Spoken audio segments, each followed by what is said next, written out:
golf had these unique inherent values. You know, you called penalties on yourself, there was etiquette, all these things that were of potential great benefit to young people, yet big parts of our society didn't play, didn't have access, and weren't benefiting from this game, which so many people loved. And the idea was to develop 100 facilities at some stage of some development within the first couple of years. My wife and I have always been interested in youth and youth programming. When she read in the newspaper the article about George Bush Sr. and Tiger Woods' dad, Earl Woods, and Tim Fincham all in Central Park announcing this new program called First Tee, she said to me, "Hey, this is golf. You love golf, and it's youth programming, and that's what we're interested in from a funding standpoint. Why don't we look into it?" It's funny, I was working on a project for the city of Richmond.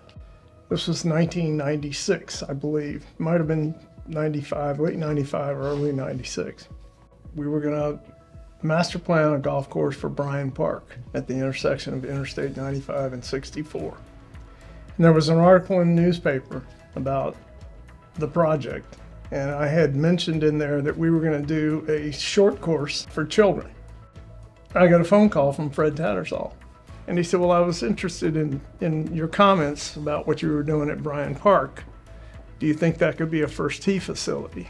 And I said, "Well, yeah, Fred, it probably could be, but you know, we have to take one thing at a time, and the project's got to get approved by the city, and of course, there has to be a chapter established, and you know, things like that." And I called the PGA Tour the next day. I said, "Well, I'm going to get a group of people together in Richmond." I then spoke to Fred Tattersall, and it sounded almost too good to be true. An 18-hole course, named each one after a distinct and unique value. he calls me back and he said, "Okay, I've got a First Tee franchise for Richmond." And I said, "What?" And he said, "Yeah, I want to do this bad, so I just called down to Florida and I've got a First Tee facility set up for Richmond. I've already got those friends that are going to be on the board, and you know, we'll start looking for a site." And I went, "Oh boy, you really do want to help." And he said, "Yeah." And he said, "And I want you to design it, so let's go start looking for sites." So we met in December at the police academy, and at that meeting, I know Bobby and Jim Ucrop attended. I remember sitting in the back of that room thinking, I don't really know Fred hardly at all, but he was so passionate about it and what they were talking about. I was really fired up about it. I said, this is something I'd like to be involved in to help people. One of our key supporters politically was Senator Tim Kaine. I remember first getting involved in First Tee when I was on the Richmond City Council. Some friends like Fred Tattersall and Bobby Ucrop and other community leaders like Bill Goodwin were active in bringing First Tee to Richmond and Chesterfield. The Chesterfield site wasn't even the first site we looked at. It wasn't even the second site we looked at. It was probably the fifth or sixth site we looked at. We met with the Parks and Recs people, and they said, "Bring it on." They said, "Hey, we've got some land.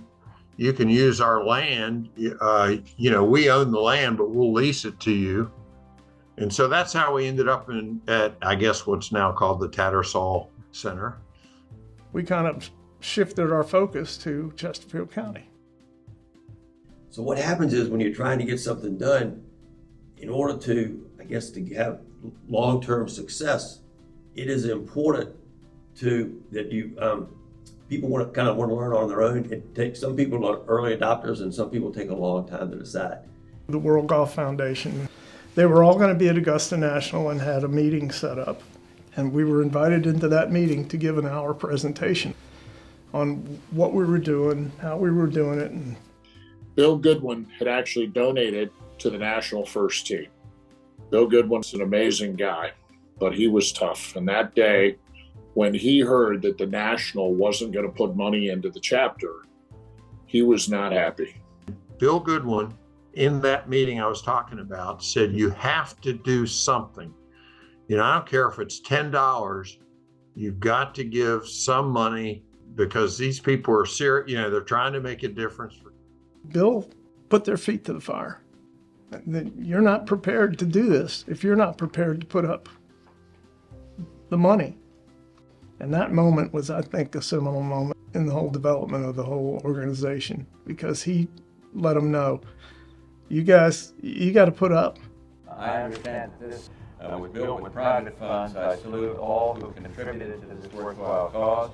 Not only does this program offer a constructive outlet for underprivileged kids, in my view, it also offers them a wonderful opportunity to learn, put into practice, and eventually absorb golf's timeless values. I would say access to golf for young people back when I was growing up was pretty minimal. Back in the day, there were only a handful, maybe not even that, of public golf courses, and there were none that were really focused on junior golf. You probably either needed to have a connection onto somewhere private, or if you live close enough to a public course. But even there, you didn't have the conditions for the training you get, the relationships you build, and things like that.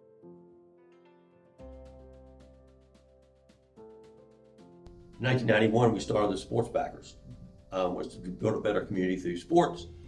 And what are things that can uplift people that we can do and maybe promote active living amongst people, physical fitness. And so at the same time, thinking about what First Tee was about, I said, wow, there's a large segment of this population hasn't had access.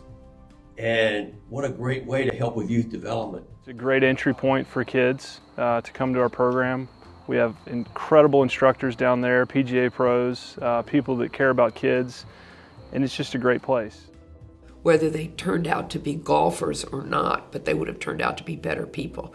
And that really was one of the things that attracted me, the marrying of golf to life skills. A youth-focused golf program that would be more than just golf. It would be both golf education, team building, and character development. Giving those kids the opportunity to interact with kids from the other side of town, kids who love golf just like they do, but come from a different socioeconomic background. It makes connections for people that otherwise they might never have had.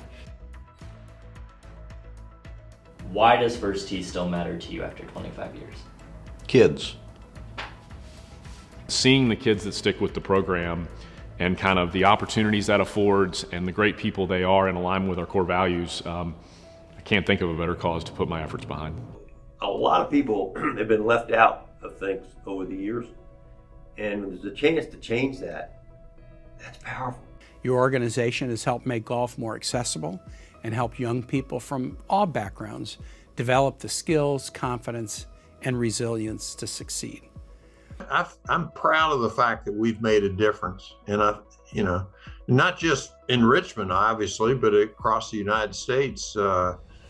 I think First Tee has really been a leader in the life skills core value issues.